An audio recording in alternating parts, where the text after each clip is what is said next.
ஓம் நம சிவாய வாழ்க. திரு அண்ணாமலையாரை போற்றி. ஓம் குரு வாழ்க. வணக்கம். நம்ம இன்றைக்கி பார்த்திங்கன்னா அந்த வீடியோவில் மாத பலன்கள் வரிசையாக நம்ம இன்றைக்கி மாசி மாதத்துடைய பலன்கள் பார்க்க போகிறோம். ஒவ்வொரு மாதமும் ஒரு சிறப்பான பலனை செஞ்சுக்கிட்டு இருக்கு ஒவ்வொரு மாதமும். அந்த மாதிரி மாசி மாதம் பார்த்திங்கன்னா இந்த துலா ராசி எப்படின்னு பார்க்க போகிறோம். பொதுவாக துலா ராசிக்காரங்க பார்த்திங்கன்னா எதையுமே நேர்மையாக செய்யக்கூடியவங்க. எதை எடுத்தாலும் எந்த விஷயத்துலையும் ஒரு நேர்மையை எதிர்பார்க்கக்கூடியவர்கள். எங்கேயுமே எந்த பிரச்சனையும் போக மாட்டாங்க. அதே போல் கலவரம் இருக்கக்கூடியவங்க. இது ஏன்னா அவங்களுடைய சின்னதை சிம்பிளாக பார்த்தீங்கன்னா தராசு எப்படி நடுநிலைமையாக இருக்கோ அதுமாதிரி நடுநிலைமையாக இருக்கக்கூடியவங்க. சரிங்களா? அதே தான் பிஸ்னஸ் மைண்டு கொண்டவங்க இந்த துளாராசி அன்பர்கள். இந்த துளாராசிக்காரங்க பார்த்தீங்கன்னா எதையுமே ஒரு பாசிட்டிவாக திங்க் பண்ணக்கூடியவங்க. சரிங்களா? ஏன்னா சுக்கிரன் அதிகம் பெற்றவங்க. அதீத ஆசைகளை கொண்டவங்க. எப்பவுமே கலகலம் பேசுவாங்க. பேச்சில் பார்த்தீங்கன்னா காம கலந்த பேச்சாக இருக்கும். சுக்கிரன் அதிகம் பெற்றவங்க பார்த்தீங்கன்னா எப்போவுமே ஒரு காம கலந்த பேச்சு, கலகலப்பான பேச்சு இதெல்லாம் கூடியவங்க இந்த துளாராசி அன்பர்கள். அவங்களுக்கு பார்த்தீங்கன்னா மாசி மாத கிரகச்சரிக்கு பார்த்தீங்கன்னா ராசி கூடிய சுக்கிர பகவான் களத்தில் செவ்வாய் போல சேர்ந்து 4ஆம் பாவத்தில் இருக்கார். அதில் செவ்வாய் உச்சமாக இருக்கார். அப்போ எடுப்பிலே என்ன பண்ணுவோம், வீடு சார்ந்த பிரச்சனை உள்ளவங்க, இடம் சார்ந்த பிரச்சனை உள்ளவங்க, லோன் பிரச்சனை உள்ளவங்க, இடத்த வச்சு லோன் வாங்கணும், வீட்டை வச்சு லோன் வாங்கணும், இல்லை லோன் வாங்கி வீடு கட்டணும், இல்லை சொந்தமாக இடம் வாங்கணும். நான் நிறையா பேர் சொல்கிறீங்க, சாமி நம்மலாம் சென்னையில் இருக்கேன், ஒரு வாடகை வீட்டில் இன்னமும் இருக்கேன், பூர்வீகத்துக்கு போக முடியல, பூர்வீகத்தில் இருந்த இடமும் எனக்கு தர மாட்டுறாங்க, பங்காளி சண்டை, சொத்து பத்திர பிரச்சனை, உயில் பிரச்சனை, இந்த மாதிரியெல்லாம் பேசியிருந்த யாராவது துளாராசி அன்பர்கள் இருந்தீங்கன்னா அவங்களுக்கு அதுலேருந்து விடுபடும் தன்மை, உங்களுக்கு சாதகமாக தன்மை கிடைக்கும். சரிங்களா? ஏன்னா அந்த கிரக சேர்க்கைகள் இப்போ நல்லாயிருக்கு. ஏன்னா செவ்வாய் உச்சம் இருக்கிற அப்போ மண்ணு சார்ந்த விஷயத்தில் யோகத்தை கொடுக்கக்கூடிய மாதமாக இந்த மாதம் இருக்கும். அதுபோல் வண்டி வாகனம் வச்சு ஓட்டுறவங்க யாராக இருந்தாலும் சரி, வண்டி வாகனத்தை வச்சு பிழைக்கக்கூடிய யாராக இருந்தாலும் சரி, அவங்களுக்கு அதீத லாபத்தை கொடுக்கக்கூடிய மாதமாக இருந்த மாதம் இருக்கும். வண்டி வாகன சேர்க்கை அதிகமாக ஏற்படும். சரிங்களா? அதே போல் 4ஆம் பாவதி ஆட்சி பெற்றிருக்கிற அப்போ தாய்வழி உறவு மூலமாக ஆதாயம், தாய்வழி உறவு மூலமாக உங்களுக்கு அனுகூலம் கிடைக்கும். தாய் மூலமாக உங்களுக்கு நன்மை கிடைக்கும். சரியா?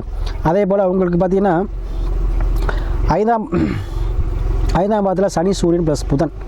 ஏன்னா சூரியன் உங்களுக்கு லாபாதிபதி. சரிங்களா? அப்போ சூரியன் உங்களுக்கு 5ல் இருக்கும்போது பூர்வம் சார்ந்த பிரச்சனைகள் தீரும். சரியா? அந்த போல் அந்த துளாராசி பார்த்தீங்கன்னா 7ல் குரு இருக்கிறார். 7ஆம் பாவத்தில் பார்த்தீங்கன்னா உங்களுக்கு குரு இருக்கார். 3க்கும் 6 கூடியவராகி உங்களுக்கு என்ன பண்ணுறார், 7ல் இருக்கார். அப்போ வெற்றியை கொடுக்கக்கூடிய இடத்துல குரு இருக்கிறார்.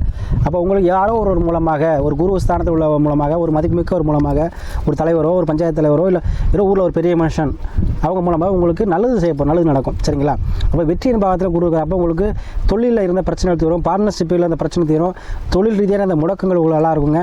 இனிமேல் அது சரியாயிரும். சரியா? அப்போ இந்த மாதத்தில் உங்களுக்கு குரு பகவான் அருள் இருக்கனால கண்டிப்பாக திருமணம் சார்ந்த விஷயத்தில் பிரச்சனைகள் தீரும். ஏன்னா குரு பாகத்திலாவே எல்லா பிரச்சனையும் சால்வ் ஆயிரும். அப்போ உங்கள் குரு பார்வை இருக்கனால கண்டிப்பாக அனைத்து பிரச்சனை சரியாயிரும். நீங்கள் எண்ணமெல்லாம் ஈடக்கூடிய வாய்ப்பை பெற்று தரும். ஏன்னா குரு தான் எல்லாத்துக்குமே நிவர்த்தி ஆகக்கூடிய கிரகம். சரிங்களா? அப்போ உண்மையை நிவர்த்தி ஆயிரும். உங்களுக்கு எல்லா பிரச்சனையும் நிவர்த்தி ஆகக்கூடிய மாதமாக இந்த மாதம் இருக்கும்.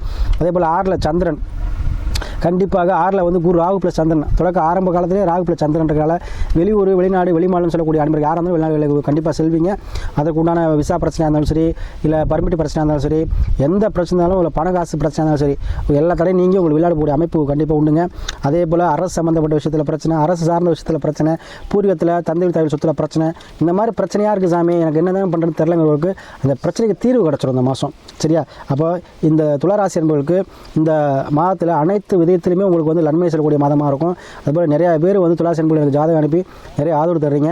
கண்டிப்பாக உங்கள் ஆதரவுக்கு மிக்க நன்றி. தொடர்ந்து தருமா நம்ம கேட்டுக்கிட்டு, அதே போல் எல்லோரும் ஜாதகமாகும்போது சொல்கிறீங்க, அதே மாதிரி செஞ்சுட்டு சாமின்னு சொல்கிறீங்க. அதனால் ஒவ்வொரு விஷயமும் செய்யும் போதும் சரி, ஒரு தொடங்கும் போதும் சரி, புதுசாக இந்த விஷயம் தொடங்கினாலும் சரி, திருமணம் இருந்தாலும் சரி, எந்த விஷயமா இருந்தாலும் சரி, ஒரு வழிகாட்டி, ஒரு ஜோதிடரை அணுகி அதை உங்கள் தசா புத்தி நல்ல நேரம் இருக்கா, ஏன்னா தசா புத்தி தான் பேசும். இப்போ கோச்சார கல்வி நல்லா இருக்குது, அப்போ உங்கள் நல்ல நேரம் உங்களுக்கு பிறந்துருச்சான்னு பார்த்துக்கிட்டு செய்யுங்க. கண்டிப்பாக எல்லாமே சக்ஸஸ் ஆகும்.